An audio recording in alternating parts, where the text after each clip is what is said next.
It was very cold in my mind space today. I walked for a long time in that darkness, cursing every time I tripped on the rocks I wasn't used to navigating. I'd been doing this every day for a few hours for about a week now. God, I couldn't stop myself from shivering. There's something frightening about being lost in yourself.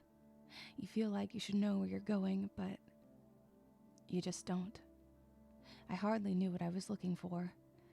The kid, of course, but what even was it? It didn't feel like a memory. It didn't look like me. My thoughts floated about me as I slowed to a stop and bit down on my lip. If there was anything I hated, it was being confused. That's why I learned to be quiet and watch. You're much more aware when you're an outside observer. It's safe watching alone, being alone. Nothing to deal with, no one to hurt you. As I pondered, I tried waving away my memories, bright, red, angry things full of screams. I felt my chest tighten. My breath shook, and moisture began pooling in my eyes, despite my every effort to make it stop. The orbs around me began to swarm, and I flattened myself to the ground, my arms looping over my head frantically. I felt my body curl up as rage churned my insides until bile started crawling up my throat. Flashes of memories came and went. A screech, nails digging into my skin, a smoking car. Stop. Stop. Stop. I meant for it to come out in a commanding tone, but I'd squeaked instead. It felt like the real world all over again.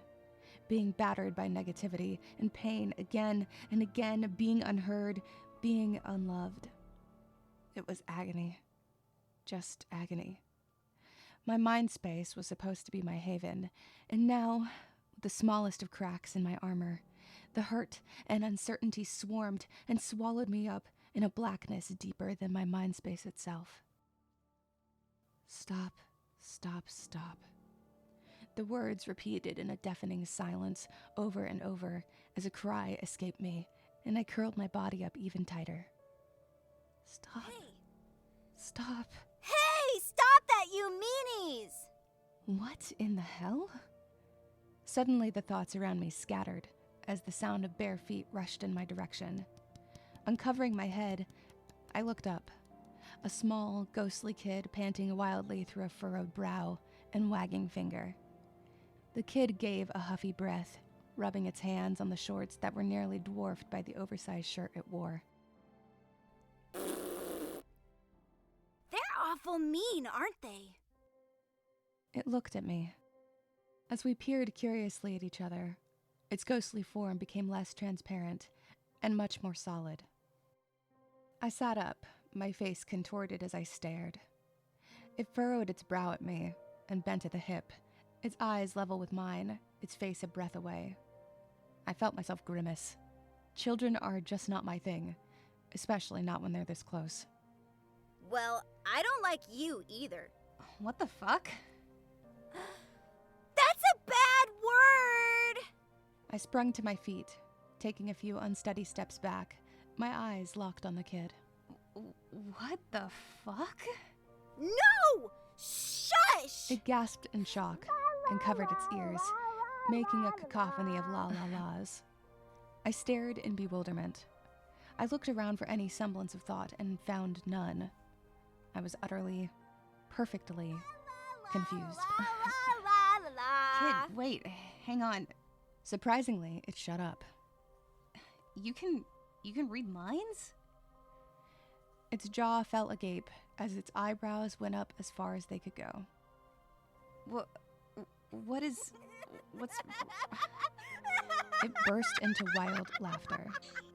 As it howled in its joy, tears streamed down its pale blue face, screwed up with giggles. I grit my teeth, my face burning with frustration. My fists clenched as this thing buckled over, its arms around its stomach. Falling to the ground, it rolled over on its back and took a long, shaky breath. What's so damn funny? It lifted its head to look at me, Firstly, an expression of surprise, followed immediately by another bout of hideous hysterics. Whatever. I threw my hands up and turned away. I began to walk.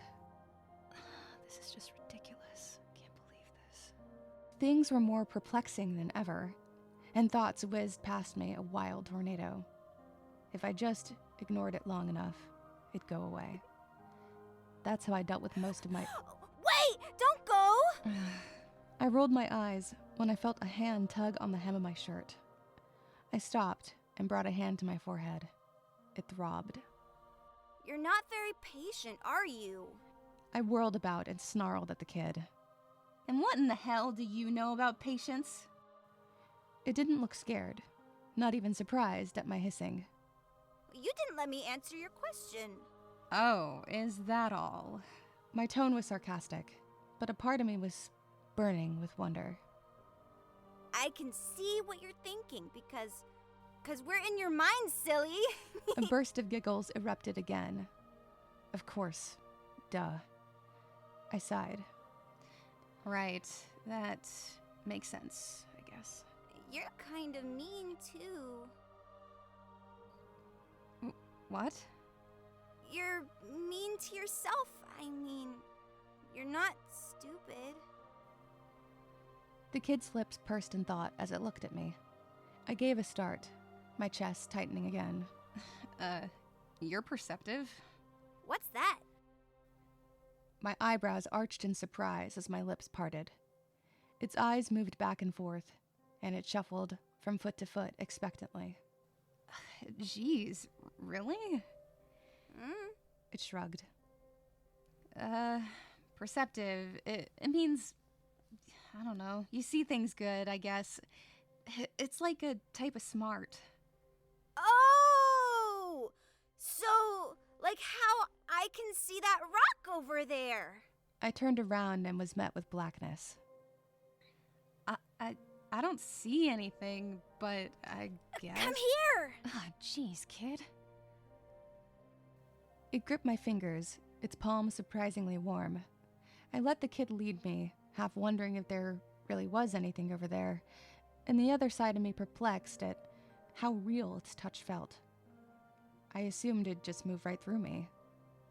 Curiosity boiled underneath the surface of my skin, and I planted my feet firmly and tore my hand away. Wait, just wait. What? I don't wanna. Holding a finger up, I leaned in so close to it that this time it did look spooked.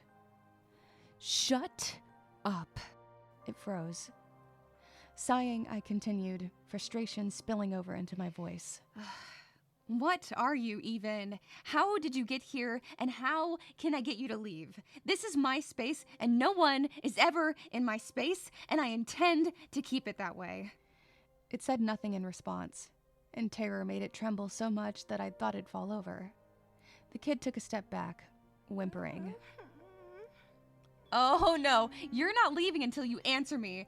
I gripped its arm roughly, hoisting it upward and toward me. I'm not gonna spend another week in here wandering about trying to find you. It squeezed its eyes shut and bit its lip hard. My hold on it grew into a vice grip. Answer me, goddammit! It started crying. Some part of me, buried underneath all the aggravation, cared. I ignored it.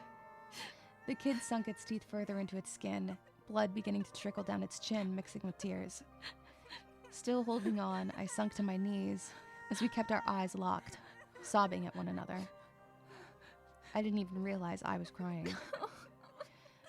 Finally, I let go to bury my head in my hands.